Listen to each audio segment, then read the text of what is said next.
Right தெரியுது. அனைவருக்கும் வணக்கம். மாநில அளவிலான கூட்டுறவு நிறுவனங்களின் போட்டித் தேர்வு நேற்று ஞாயிற்றுக்கிழமை நடந்து முடிந்தது.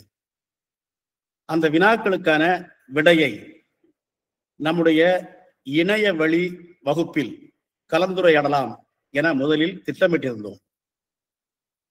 அதற்காக விடைகளை தயார் செய்து வரும்போது ஒரு சின்ன ஆலோசனை.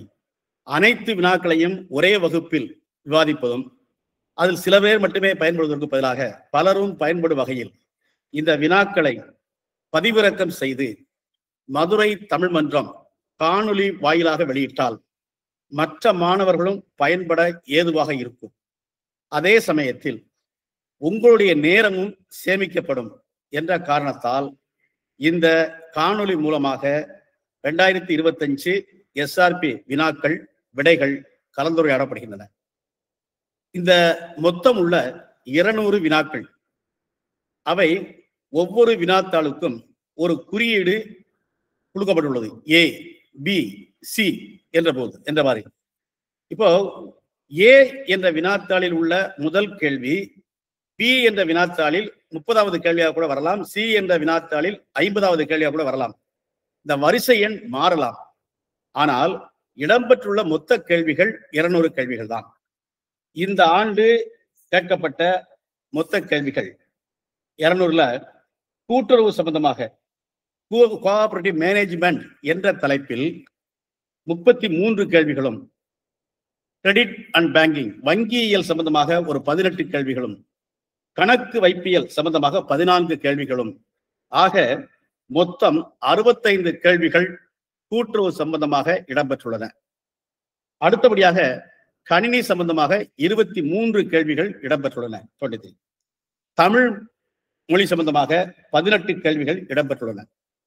கூட்டுறவு என்ற பாடப்பகுதியை விட அடிப்படை கணிதம் மற்றும் திறனறிவு ஃபண்டமெண்டல் மேத்தமெட்டிக்ஸ் பிளஸ் ரீசனிங் இதுல 34 மற்றும் 33 மொத்தம் 67 கேள்விகள் இடம்பெற்றுள்ளன. பொது அறிவு சம்பந்தமான இதர கேள்விகள் சுமார் 27 கேள்விகள் வந்துள்ளன. மொத்தத்தில் 200 கேள்விகள். இந்த 200 கேள்விகள் ஒவ்வொரு வினாத்தாளிலும் வரிசை எண் மாறலாம். இந்த வகுப்பில் நாங்கள் எடுத்துக்கொண்டது சி என்ற குறியீட்டில் உள்ள வினாத்தாளின் வரிசை எண்கள். இந்த வரிசை எண்ணில் முதல் கேள்வி, which committee recommended institutional credit for agriculture and rural development, அதாவது விவசாயம் மற்றும் ஊரக வளர்ச்சிக்கான எந்த குழு பரிந்துரை செய்தது என்பது கேள்வி. 1981ஆம் ஆண்டு என்ற விவரம் வினாவில் குறிக்கப்பட்டுள்ளது. விடையில் 5 விடைகள் உள்ளன. அவற்றில் சரியான விடை கிராஃபிக் கார்டு என்று சொல்லக்கூடிய குழு. அந்த விடையின் சி. கிராஃபிக் கார்டு என்பது institutional credit for agriculture and rural development என்ற குழு. இது 1981ஆம் ஆண்டு அமைக்கப்பட்டது. இதன் தலைவராக இருந்தவர் டாக்டர் சிவராமன் அவர்கள். அதனால இந்த சிவராமன் குழு என்ற உடனேயே 1981ஆம் ஆண்டு நினைவுக்கு வர வேண்டும். சிவராமன் குழுவோடு தொடர்புடைய எஃப்எஸ்சிஎஸ், லேம்ப், நபார்டு போன்ற விவரங்கள் எல்லாம் நமக்கு தெரிய வரும். 81ஆம் ஆண்டு சிவராமன் குழு அளித்த பரிந்துரையின் பேரில் தான் 82ஆம் ஆண்டு நபார்டு என்ற வங்கியே உருவாக்கப்பட்டது என்பதும் உங்களுக்கு தெரியும். அதனால இந்த கேள்வியினுடைய விடை சி, கிராஃபி கார்டு கமிட்டி. அடுத்த கேள்வி இந்த சி என்ற வினா குழுவில் 2வது கேள்வி, தமிழ்நாடு கூட்டுறவு ஒன்றியம், தமிழ்நாடு கோஆபரேட்டிவ் யூனியன் எந்த ஆண்டு அமைக்கப்பட்டது, எப்போது நிறுவப்பட்டது என்பது கேள்வி. விடைகள் 1914ஆம் ஆண்டு 1914. ஆன்சர் ஏ என்பது சரியான விடை.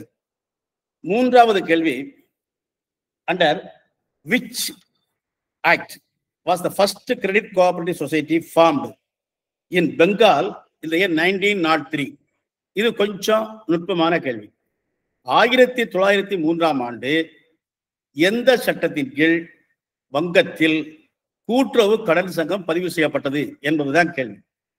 கூட்டுறவு சட்டம் நமக்கு தெரிந்தவரை முதல் சட்டமே 1904ஆம் ஆண்டு இந்தியாவை பொறுத்தவரை.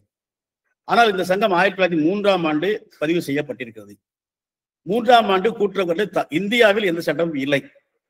அது மட்டுமல்ல, சில நேரங்களில் போட்டித் தேர்வுகளில் விடைகளில் இருந்தே நாம் ஒரு அனுமானிக்க முடியும். இந்த விடைகளில் கொடுத்தது ஆப்ஷன் ஏ 1912ஆம் ஆண்டு சட்டம், 49ஆம் ஆண்டு சட்டம், டி 1934ஆம் ஆண்டு சட்டம். இவை அனைத்துமே 1903க்கு பின்னர் உள்ளவை. எனவே இந்த மூன்றும் இல்லை, ஆட்மேன் அவுட் என்று சொல்ற மாதிரி இந்த மூன்றையும் நீக்கிவிடலாம். மீதி இருக்கக்கூடியது ஃப்ரெண்ட்லி சொசைட்டிஸ் ஆக்ட். இந்த ஃப்ரெண்ட்லி சொசைட்டிஸ் ஆக்டை பற்றி நம்ம தெரிஞ்சுக்கிடணும். சிலருக்கு குழப்பம் வரலாம். அதாவது 1904ஆம் ஆண்டு சட்டம் உருவாகும் வரை எல்லா நிறுவனங்களுமே சொசைட்டிஸ் ரிஜிஸ்ட்ரேஷன் ஆக்ட் மற்றும் கம்பெனிஸ் பதிவு சட்டம், கம்பெனிஸ் ரிஜிஸ்ட்ரேஷன் ஆக்ட் என்ற சட்டங்களின் கீழ் தான் பதிவு செய்யப்பட்டு வந்தன. ஆனால் இங்கிலாந்தில் ரோஸ் ஆக்ட் என்று சொல்லக்கூடிய ஃப்ரெண்ட்லி சொசைட்டிஸ் ஆக்ட் என்ற சட்டத்தின் கீழ் அங்கே கூட்டுறவு சங்கங்கள் பதிவு செய்யப்பட்டு வந்தன என்ற தகவல் நமக்கு தெரியும். இங்கே இந்த விடைகள்ல கம்பெனிஸ் ஆக்டோ அல்லது சொசைட்டிஸ் ரிஜிஸ்ட்ரேஷன் ஆக்டோ இல்லை.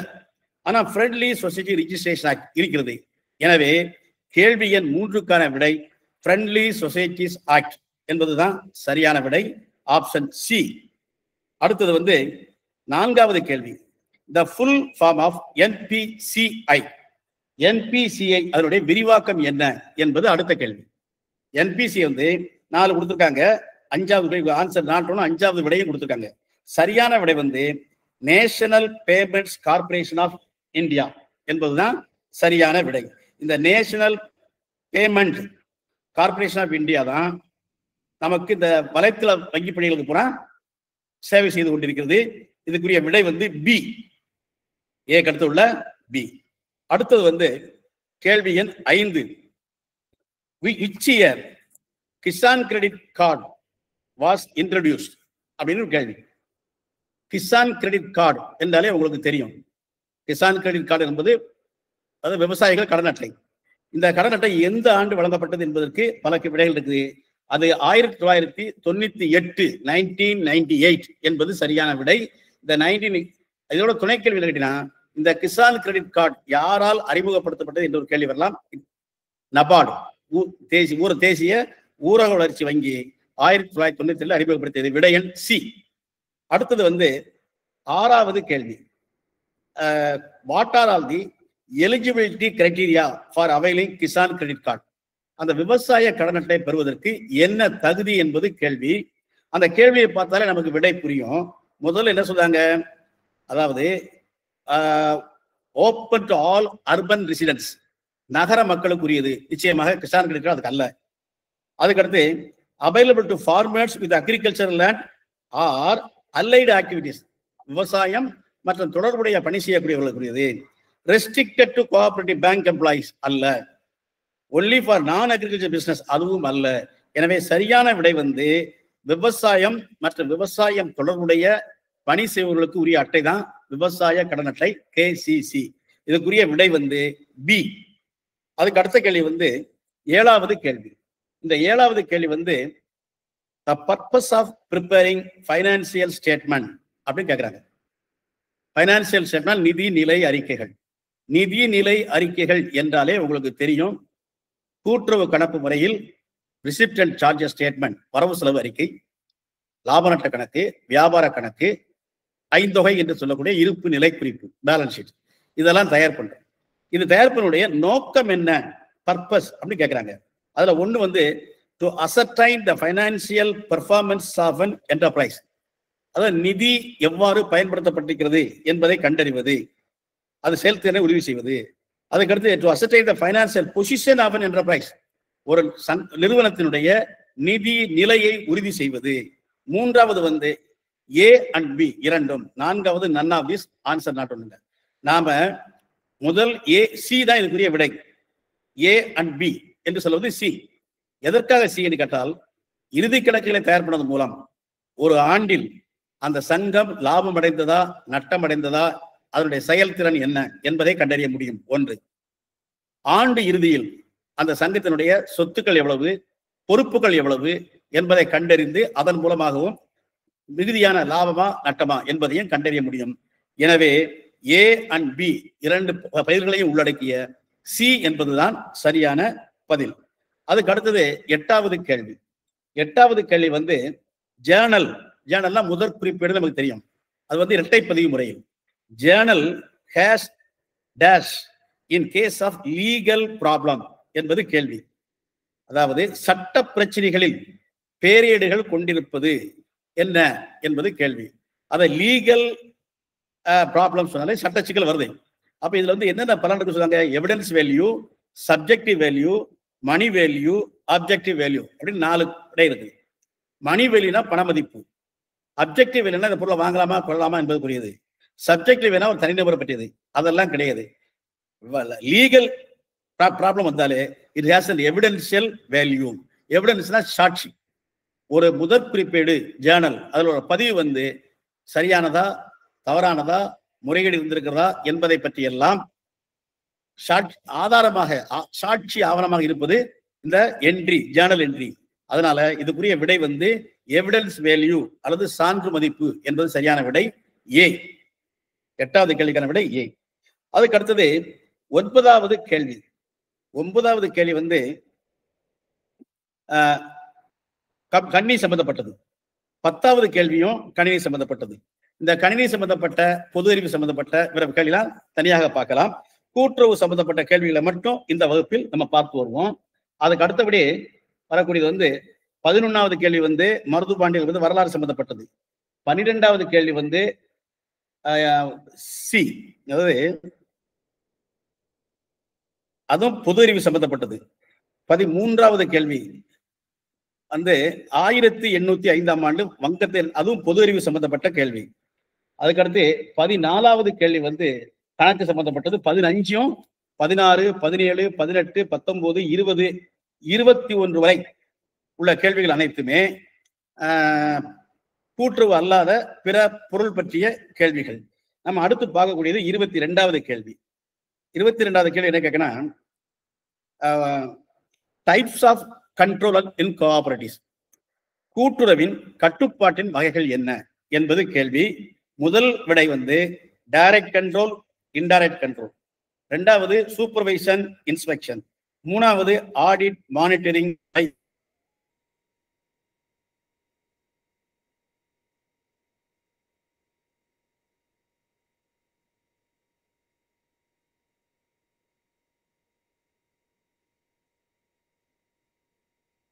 இந்த அதிகார பரவல் முறையில் எவ்வாறு செய்யறோம்னா, டைரக்ட் கண்ட்ரோல் இருக்குது, இன்டைரக்ட் கண்ட்ரோல் இருக்குது. ஒரு கூட்டுறவு சங்கத்தை நேரடியாக நிர்வாகம் பண்ணுவது சீஃப் எக்ஸிக்யூட்டிவ் ஆஃபீஸர் பார்த்துக்கிட்டு இருக்காரு. இன்டைரக்ட் வந்து அவங்க ஆய்வறிக்கைகள் மூலமாக பதிவாளர் மற்றவங்க எல்லாம் பார்த்துட்டு இருக்காங்க. ரிசர்வ் பேங்க் ஆஃப் இந்தியா அவங்க வந்து நம்ம கூட்டுறவுடைய வளர்ச்சிகளை ஆய்வறிக்கைகள் மூலமாக கண்காணிச்சுட்டு இருக்காங்க. அதுக்கடுத்து கூட்டுறவுலேயே மேற்பார்வை, இன்ஸ்பெக்ஷன் 2 இருக்குது. மத்திய வங்கி பணியாளர்கள் மேற்பார்வை செய்யறாங்க. ஆய்வை பொறுத்த வரைக்கும் மத்திய வங்கி மட்டுமல்ல, துறையிலும் ஆய்வு மேற்கொள்கிறார்கள். தணிக்கை, அதுக்கடுத்த நிர்வாக குழு எல்லாமே இருக்கிறதுனால கூட்டுறவு சங்கங்களின் கட்டுப்பாட்டு வகைகள் என்பது மேலே உள்ள அனைத்தும் ஆல் தி எபவ் என்பது சரியான விடை. D is the right answer. அடுத்த கேள்வி வந்து என்ன கேட்டீங்கன்னா, the modern cooperative movement was born அப்படின்னு கேட்கிறாங்க. நவீன கூட்டுறவு இயக்கம் யாரால் பிறந்தது என்பது கேள்வி. கூட்டுறவு இயக்கம்னா தெரியும். நவீன கூட்டுறவு இயக்கம்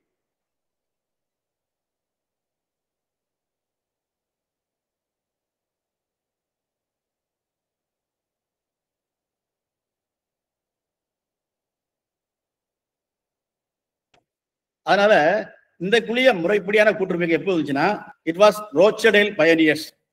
1844 அவர்கள் மூலமாக தான் இந்த கூட்டுறவு வந்துச்சு.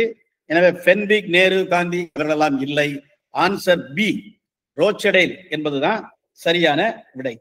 அடுத்தது 24வது கேள்வி. 24வது கேள்வி வந்து அக்ரிகல்ச்சரல் ரீஃபைனான்ஸ் டெவலப்மெண்ட் கார்பரேஷன் அப்படின்னு ஒரு கேள்வி. வேளாண் மறுநிதி வளர்ச்சி கழகம் எந்த ஆண்டு துவக்கப்பட்டது என்பது கேள்வி. இந்த கேள்வியில வந்து 4 விடைகள் கொடுக்கப்பட்டாங்க. 1955 கொடுத்துருக்காங்க, 72 கொடுத்துருக்காங்க, 62 கொடுத்துருக்காங்க, 82 கொடுத்துருக்காங்க. விடை தெரியவில்லைன்னு சொல்லியிருக்காங்க. அக்ரிகல்ச்சரல் டிபார்ட்மெண்ட் என்று ரிசர்வ் வங்கியில் ஒரு துறை இருந்தது. அந்த துறை அக்ரிகல்ச்சரல் ரிஃபைனான்ஸ் கார்பரேஷன் என்ற அமைப்பு 1963 உருவானது. அப்போ அந்த 1962 விட்டு இந்த விடையில இல்ல, 62 ஒரு விடை இருக்குது. அதை சொல்லலாம்டா கரெக்டா 62 இல்ல. பின்னாடி 1975 வாக்குல தான் 68லயும் 78 ரிஃபைனான்ஸ் கார்பரேஷன் என்பது அக்ரிகல்ச்சர் ரிஃபைனான்ஸ் டெவலப்மெண்ட் கார்பரேஷன் என்று பெயர் மாற்றம் செய்யப்பட்டது. இந்த துறைக்கும் ஊரக வளர்ச்சி வங்கிக்கு நேரடி தொடர்பு உள்ளது. நமக்கு சரியான விடை எதுவுமே இந்த கேள்வியில் இல்லை. எனவே நியர்பை என்று சொன்னா 62 என்று சொல்லலாம், அல்லது விடை தெரியவில்லை என்று சொல்லலாம். சரியான விடை 1963 இருக்கிறதுனால நாம இதற்கு விடை தெரியவில்லை என்று சொல்வதுதான் சரியான பதிலாக இருக்கும். அபிஷியலாக அதிகாரப்பூர்வமாக என்ன விடை வருகிறதோ அப்படி வந்தால் அதை நாம் அவர்களுக்கு எடுத்துரைத்து நமக்குரிய மதிப்பு பெறலாம். அதுக்கடுத்து 25வது கேள்வி, which is the ILO stands? ILOனா இன்டர்நேஷனல் லேபர் ஆர்கனைசேஷன், சர்வதேச கூட்டுறவு நிறுவனங்கள்.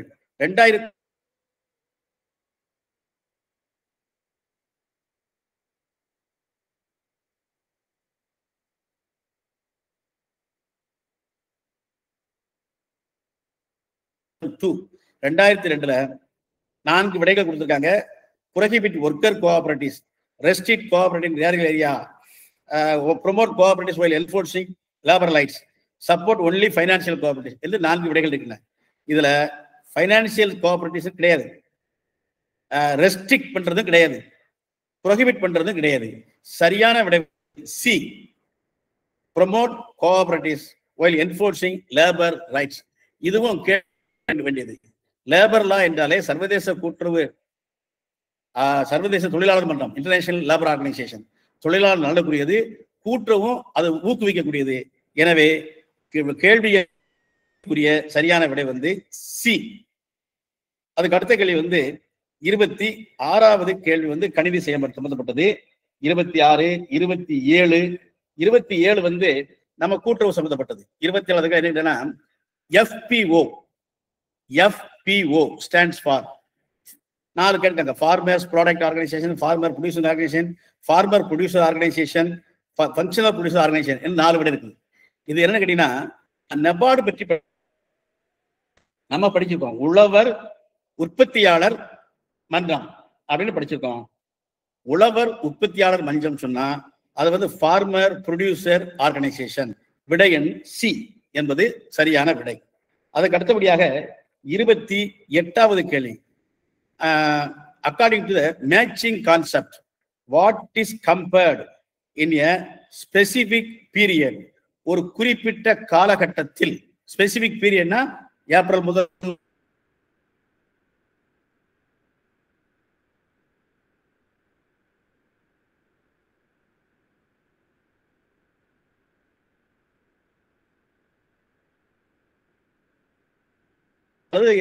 கூட்டுள்ள கணக்கு முறை, பேங்கிங் புக் கீப்பிங் சம்பந்தப்பட்ட கேள்வி.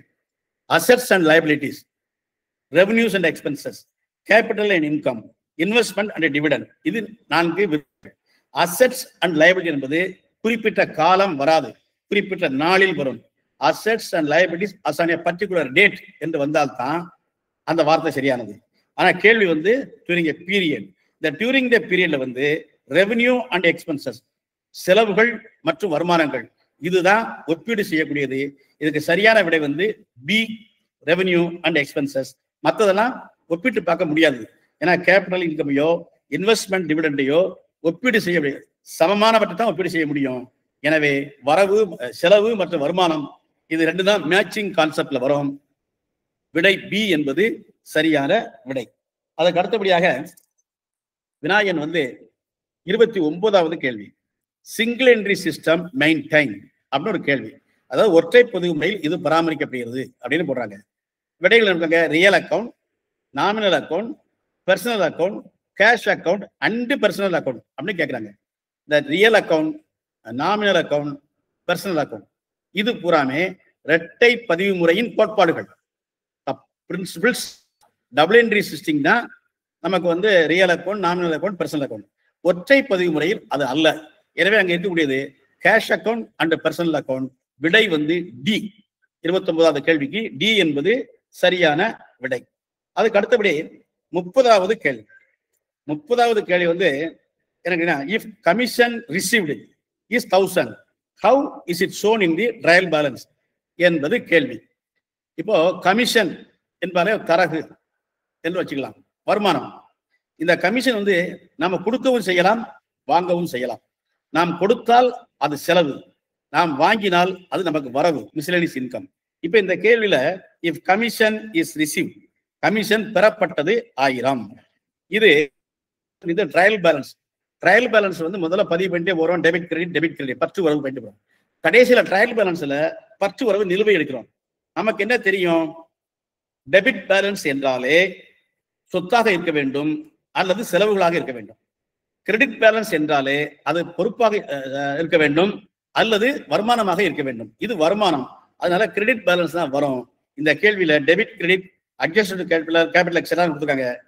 ஆன்சர் பி, கிரெடிட் பேலன்ஸ் என்பதுதான் சரியான விடை 30வது கேள்விக்கு. அதுக்கு அடுத்தபடி 31வது கேள்வி. When accounting standards board was established in India, Tamil இந்தியாவில் பொறுத்தமட்டில் கணக்கியல் தர நிர்ணய குழு எந்த ஆண்டு நிறுவப்பட்டது என்பது கேள்வி. இது வந்து 1977ஆம் ஆண்டு ஏப்ரல் மாதம் நிறுவப்பட்டது. இதை நிறுவியது யாருன்னா ICAI, institute of chartered accountants of India என்ற அமைப்பு தான் இந்த அக்கவுண்டிங் ஸ்டாண்டர்ட் போர்டு என்ற நிறுவனத்தை உருவாக்கியது. விடை 1977.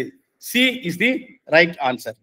அதுக்கு அடுத்த கேள்வி வந்து கணினி சம்பந்தப்பட்டது. 32, 33, 34 வந்து அறிவியல் சம்பந்தப்பட்டது, 35 பொது அறிவு.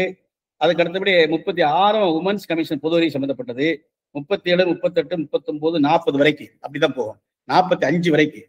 அதுக்கடுத்து 46வது கேள்வி கூட்டுறவு சம்பந்தப்பட்டது. 46வது கேள்வி என்ன அப்படின்னு கேட்டீங்கன்னா, அதாவது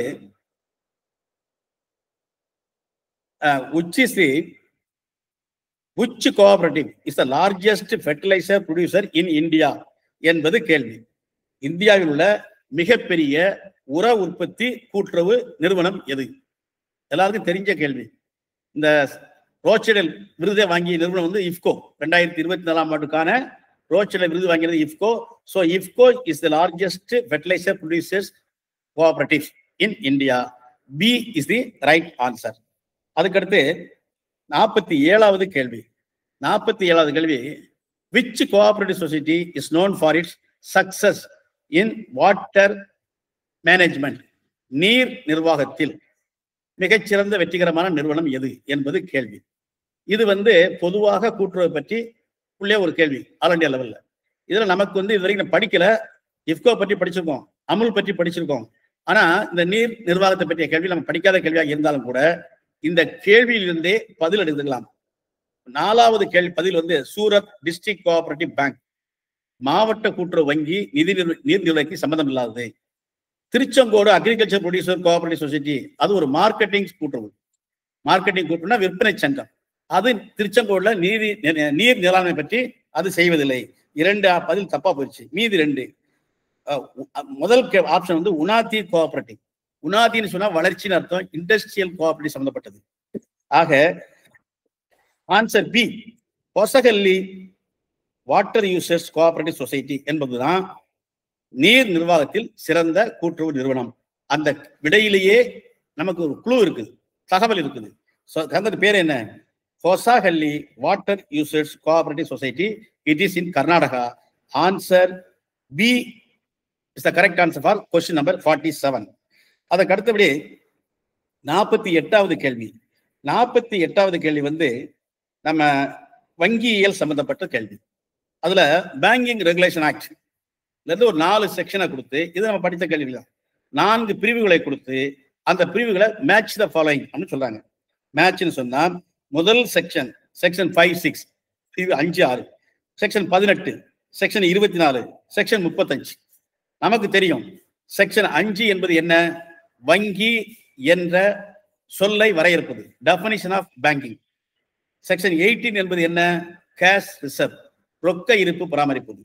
24 என்றால் என்ன? நீர்ம ஆதாரம் பராமரிப்பது, liquid reserve, statutory liquid reserve. 35 என்பது ஆய்வு, மத்திய வங்கி ஆய்வு செய்வது. இதை பார்த்தீங்கன்னா இப்போ முதல் கேள்வி டெஃபினிஷன் ஆஃப் எங்க இருக்குது, ரெண்டாவது definition action about the bank. So 2 என்ற வார்த்தையில் துவங்கக்கூடியது விடைகள்ல 2 தான். ஒன்னு பி, இன்னொன்னு டி. இப்ப பி டி. அடுத்த கேள்வி என்ன, செக்ஷன் 18.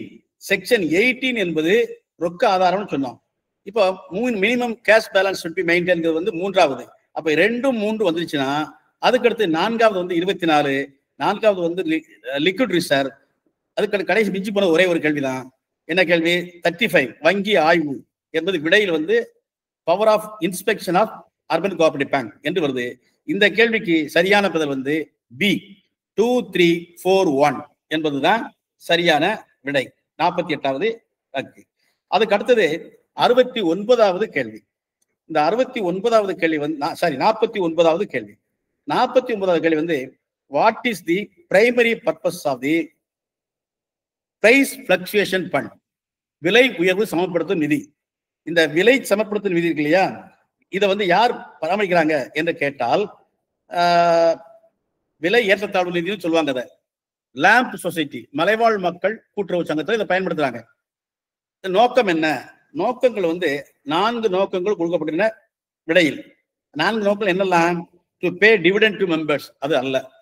பிரைஸ் பிளக்சுவேஷன் ஃபண்டுக்கும் டிவிடெண்டுக்கும் பங்குக்கு நேரடி சம்பந்தம் கிடையாது. To cover potential losses that may arise from procuring members produce at a certain price and having to sell it later at a lower market price. அதிக விலைக்கு வாங்கி குறைந்த விலைக்கு விற்க வேண்டியது வந்துவிடும் சில நேரங்களில். அப்போ குறைந்த விலை விற்கும் போது உறுப்பினர்களுக்கு அந்த உரிய விலையை கொடுக்க முடியாமல் போயிடும். இந்த விலை ஏற்றத்தாழ்வை சமப்படுத்துவதற்காகத்தான் price fluctuation fund is created. எனவே ஆன்சர் பி என்பது சரியான விடை. To pay the salaries, to invest in stock, அதெல்லாம் தவறான விடைகள். கேள்வி எண் 49 பொறுத்தவரை பி என்பது சரியான விடை. அதாவது விலை ஏற்றத்தாழ்வை சமப்படுத்துவதற்காக உருவாக்கப்பட்ட நிதி என்பதை நாம் புரிந்து கொள்ள வேண்டும். அடுத்து வந்து 50வது கேள்வி. இந்த 50வது கேள்வி என்னவென்று கேட்டால் ICMA என்பார்கள். ICMA என்பது என்னென்ன கேட்காங்க, institute of cost and management accountant. நம்ம விடையில வந்து அக்கௌண்டன்சின்னு இருக்குது, அக்கௌண்டிங் இருக்குது. சரியான விரிவாக்கம் வந்து institute of cost and management accountants. எனவே இந்த கேள்வியை பொறுத்த மட்டும் விடை பி, 50வது கேள்விக்கு விடை பி என்பது சரியான பதில். அதுக்கு அடுத்தது 51வது கேள்வி. 51வது கேள்வி வந்து கணக்கு அமைப்பு முறை சம்பந்தப்பட்டது. த ரெண்ட் அட்வான்ஸ், அதாவது வாடகை முன்பணம் கொடுத்துப்போம். இது வந்து என்ன கணக்கு என்பது கேள்வி. நாமினல் அக்கௌண்டா, பேரளவு கணக்கா, பர்சனல் அக்கௌண்ட் ஆல்சார் கணக்கா, அசெட் அக்கௌண்ட் சொத்து கணக்கா, ரெப்ரசன்டேட்டிவ் பர்சனல் அக்கௌண்டா அப்படின்னு கேட்கிறாங்க. நமக்கு தெரிஞ்ச வரைக்கும் ரெண்ட் என்பது வாடகை என்பது செலவினம், அது வந்து நாமினல் அக்கௌண்ட். ஆனா இது ரெண்ட் அல்ல, ரெண்ட் அட்வான்ஸ், முன்னதாக செலுத்தப்பட்ட வாடகை முன்பணம். எனவே இது பர்சனல் அக்கௌண்ட்டும் அல்ல, நாமினல் அக்கௌண்ட்டும் அல்ல, அசெட் அக்கௌண்ட். இது ஒரு சொத்து. 5 வகையில் எப்படி காட்டுவோம், rent advance by balance sheet வந்து வரவேண்டிய இனம் அசெட்ஸ் என்று காட்டுவோம். எனவே 51வது கேள்விக்கு விடை வந்து சி, அசெட் அக்கௌண்ட் என்பது சரியான விடை. அடுத்த கேள்வி வந்து 52 ஆரம்பிச்சு 52, 53, 54, 55, 56, 57 இவையெல்லாம் கூட்டுறவு சம்பந்தப்படாத கேள்விகள். கிட்டத்தட்ட 64 வரைக்கும், 64 வரைக்கும் மேத்ஸ். 65வது கேள்விதான் நமக்கு வந்து சொல்றேன்.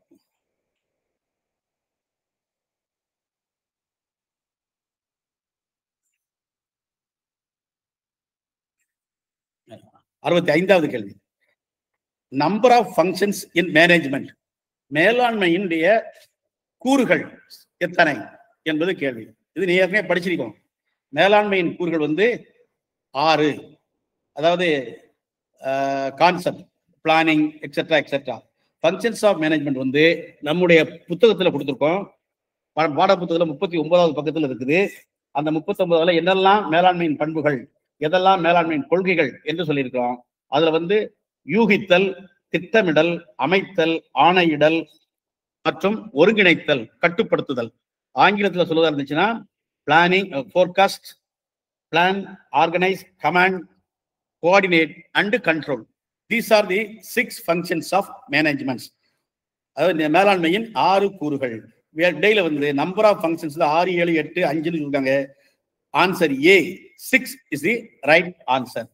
அதுக்கு அடுத்த கேள்வி வந்து 66வது கேள்வி. 66வது கேள்வி என்ன அப்படின்னு கேட்டீங்கன்னா,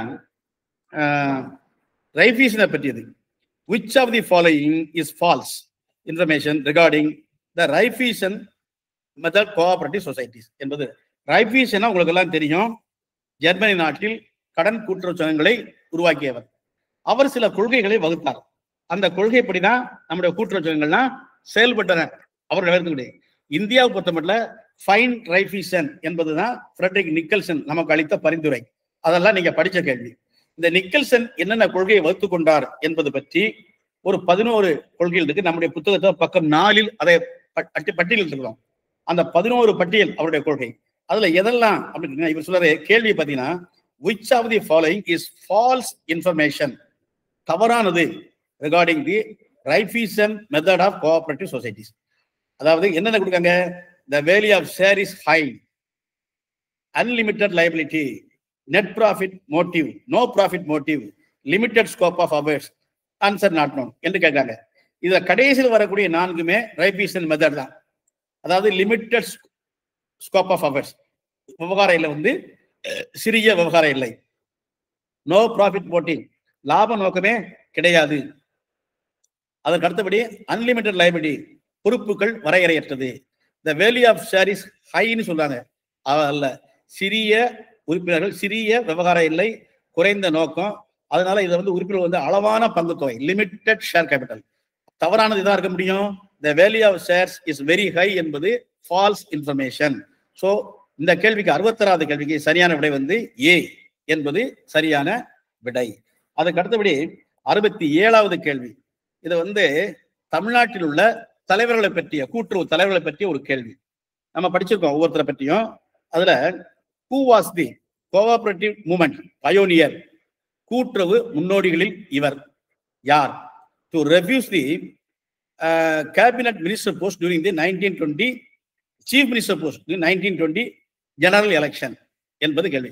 1920 பிரிட்டிஷ் அரசாட்சி காலத்திலேயே ஒரு மிண்டோ மார்லி அந்த மிண்டோ மார்லி சீர்திருத்த பிரகாரம் நமக்கு வந்து ஒரு சுயராஜ்யத்தினுடைய ஒரு பகுதி கிடைச்சு, டொமினியன் ஸ்டேட்டஸ் மாதிரி.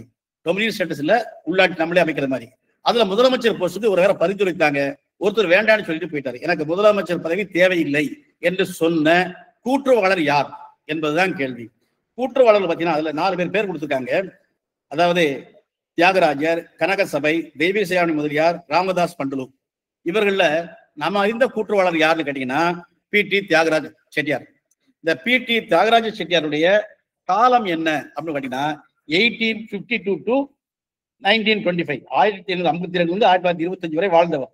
இவர் தான் பெரிய பணக்காரரு, நிறைய காரியங்கள் செய்தாரு, பாடப்புத்தகம் படிச்சிருக்கோம்.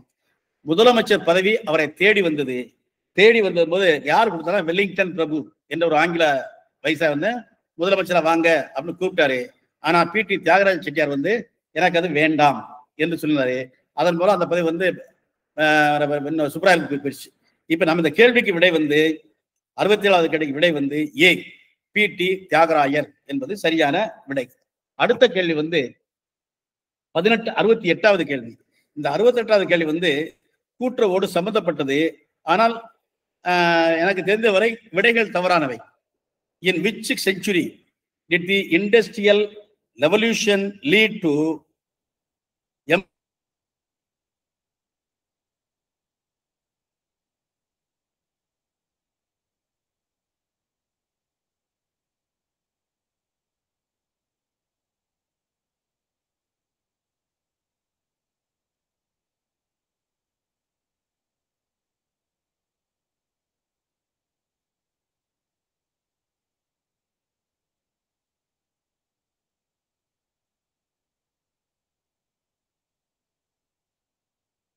ஒன்பது, 10, 11, 12 என்று 4 நூற்றாண்டுகளை குறிப்பிட்டன. எனவே ஆன்சர் நாட் நோன் என்பதுதான் இதற்கு சரியான விடையாக இருக்க முடியும். அதுக்கு அடுத்து 69வது கேள்வி. match the type of cooperative bank in column A with its primary members in column B. முதல் வரிசையில் சொல்றது, ரெண்டாவது இப்படி சொல்றாங்க. முதல் வரிசையில் சொல்லக்கூடிய இருக்காங்க விவசாய கடன் சங்கம், அடுத்தது நகர கூட்டுறவு சங்கம், அப்புறம் எம்ப்ளாயிஸ் சங்கம், அப்புறம் லேம்ப். விடைகள் என்ன சொல்லியிருக்காங்க? கிராம விவசாயிகள், சிறு வணிகர்கள், அப்புறம் குறிப்பிட்ட நிறுவனத்தில் உள்ள பணியாளர்கள், மலைவாழ் மக்கள். பாத்தீங்கன்னா அந்த அப்படியே வருது. தொடக்க வேளாண்மை கூட்டுறவு வங்கியில ஃபார்மர்ஸ், நகர கூட்டுறவு வங்கியில small traders in cities, employees credit சொசைட்டில salaried employees of organisation, specific organisation. LAMP என்பது ட்ரைபல் பாப்புலேஷன், மலைவாழ் மக்கள். இப்போ வரிசையா வர்றதுனால 1 2 3 4 இஸ் த ரைட் ஆன்சர். விடையில வந்து சி என்பதுதான் 1 2 3 4. ஆக அடுத்த கேள்வி வந்து 70வது கேள்வி. 70வது கேள்வி வந்து which bank function as the banker and financial advisor to the government? அரசுக்கு வங்கியாளராகவும் நிதி ஆலோசகராகவும் வழங்கக்கூடிய நிறுவனம் எது என்பது கேள்வி. நபார்டு அல்ல, ஏசியன் டெவலப்மெண்ட் பேங்க் அல்ல, ஸ்டேட் பேங்க் ஆஃப் இந்தியாவும் அல்ல, ரிசர்வ் பேங்க் ஆஃப் இந்தியா தான் அரசின் வங்கி, அரசுக்கு ஆலோசனை செய்யக்கூடிய வங்கி. எனவே 70வது கேள்விக்கு ஆர்பிஐ சி என்பதுதான் சரியான விடை. அதுக்கு அடுத்த கேள்வி வந்து 71வது கேள்வி. 71வது கேள்வி வந்து what is the purpose of primary cooperative development fund created by state cooperative bank? மாநில வங்கியால் கூட்டுறவு வளர்ச்சி நிதி, பிரைமரி கோஆபரேட்டிவ் டெவலப்மெண்ட் ஃபண்ட் என்று நிதியை உருவாக்குவது எந்த நோக்கத்துக்காக என்று கேட்டிருக்காங்க. டு ஃபண்ட் அர்பன் ப்ராஜெக்ட்ஸ் இல்லை, to support cooperative development, to provide corporate loans, to invest in mutual funds. Answer not one. இந்த விடைகளை கவனிச்சு பார்த்தோம்னா டு சப்போர்ட் கோஆபரேட்டிவ் டெவலப்மெண்ட் என்பதுதான் சரியான விடை. 70வது கேள்விக்கு பி என்பது சரியான விடை. கூட்டுறவு மேம்பாட்டை ஆதரிக்கத்தான் கூட்டுறவு வளர்ச்சி நிதி உருவாக்கப்பட்டிருக்கிறது. அதுக்கடுத்து 72வது கேள்வி. 72வது கேள்வி என்ன கேட்டீங்கன்னா, இது கணக்கியல் சம்பந்தப்பட்டது. which is the correct order of accounting circle? Order of accounting circle எந்த வரிசையில் கணக்குகள் பதிவு செய்யப்படுகின்றன அப்படின்னு கேட்குறாங்க. முதல்ல ஜேர்னல் என்ட்ரி போடுறோம். ஜேர்னல் என்ட்ரி போட்ட பிறகு அதுல இருந்து அடுத்த ஸ்டேட்மெண்ட் எடுத்து வரோம். இதுல எந்த வரிசை கிரமம் வந்துங்க? இதை கவனிச்சு பார்த்தீங்கன்னா finding out the closing balance, நிலுவையை கணக்கிடுவது, அப்புறம் ட்ரேடிங் அக்கௌண்ட், P&L அக்கௌண்ட், அது ஒண்ணு. பேலன்ஸ் ஷீட் கணக்கிடுவது, அதுல இருந்து ட்ரேடிங் அக்கௌண்ட் கண்டுபிடிக்கிறது. Finding out the closing balance, அப்புறம் trading account, balance sheet, P&L account, அப்புறம் வந்து ட்ரேடிங் அக்கௌண்ட் போய் பேலன்ஸ் ஷீட் பாக்குறது அப்படின்னு ஒரு 4 விருப்பம் சொல்றாங்க. முதல்ல closing option C is right answer. ஏன்னு கேட்டீங்கன்னா finding out the closing balance. ஒரு ஜேர்னல் என்ட்ரி போட்டு முடிச்ச பிறகு நம்ம என்ன பண்ணுவோம்? பேலன்ஸ் எடுப்போம். Debit balance, credit balance. The sum of debit balance and credit balance இதனுடைய மொத்தம் தான் ட்ரையல் பேலன்ஸ். அதனால முதல்ல வந்து க்ளோசிங் பேலன்ஸை எடுப்பது. அந்த க்ளோசிங் பேலன்ஸை எடுத்து வந்து அதுல இருந்து ட்ரேடிங் அக்கௌண்ட் சம்பந்தப்பட்டதை, கொள்முதல் விற்பனை சம்பந்தப்பட்டதை டெபிட் கிரெடிட்ல போட்டு வியாபார லாபத்தை கண்டுபிடிப்போம். அதுக்கு அடுத்தபடி இந்த வியாபார லாபத்தை முதல் முறையாக கொண்டு லாப நட்ட கண்டுபிடிப்போம். அதுல பேலன்ஸ் ஷீட் தயார் பண்ணுவோம். அதுக்கப்புறம் ப்ராஃபிட் லாஸ் கூட கண்டுபிடிப்போம். ஸோ முதல் பணி வந்து எடுத்துலேயே ட்ரேடிங் கூட போக மாட்டோம், பேலன்ஸ் ஷீட் போக மாட்டோம். முதல்ல பார்க்கறது வந்து finding the closing balance. Closing balance வந்து ட்ரேடிங் அக்கௌண்ட், ட்ரேடிங் அக்கௌண்ட் வந்து பிரைவேட் அக்கௌண்ட், அந்த கடைசியில் balance sheet. Answer A will be the right answer. 72வது கேள்விக்கு சரியான பதில் வந்து A. Closing balance to trading account, then P&L account, then balance sheet. அடுத்த கேள்வி வந்து 73வது கேள்வி. 73வது கேள்வி வந்து which one of the following is nominal account அப்படின்னு கேட்குறாங்க. நாமினல் அக்கௌண்ட் தெரியும். இம்பர்சனல் அக்கௌண்ட்லயே nominal account, real account. Personal account நபர் பெற்றது. இப்ப இந்த கேள்வியை பொறுத்தவரை வங்கின்னு வருது, அது பெர்சனல் அக்கௌண்ட். ஓகே, இப்போ நாமினல் அக்கௌண்ட் வந்து என்னன்னு கேட்டீங்கன்னா லாபம் அல்லது நட்டம் இது வரணும். இந்த பொறுத்த மட்டும் கேபிட்டலோ பேங்கோ வராது. பர்ச்சேஸும் நாமினல் அக்கௌண்ட், இந்த வேஜஸ் டு பி பெய்டும் நாமினல் அக்கௌண்ட் தான். இதுல சரியான விடையை கேட்கறதுனா 2 இருக்குனால வேஜஸ் டு பி பெய்ட், அது வந்து செலவினம், அதையே நம்ம வந்து நாமினல் அக்கௌண்டாக எடுத்துக்கொள்ளலாம். அடுத்த கேள்வி வந்து 74வது கேள்வி. 74வது கேள்வி வந்து கம்ப்யூட்டர் சம்பந்தப்பட்டது. இதோட இப்போதைக்கு நாம இந்த வகுப்பை நிறைவு செய்வோம். அடுத்த காணொலியில் மீதமுள்ள கேள்விகளை நாம் விவாதிக்கலாம். நன்றி. மீண்டும் தொடர்வோம்.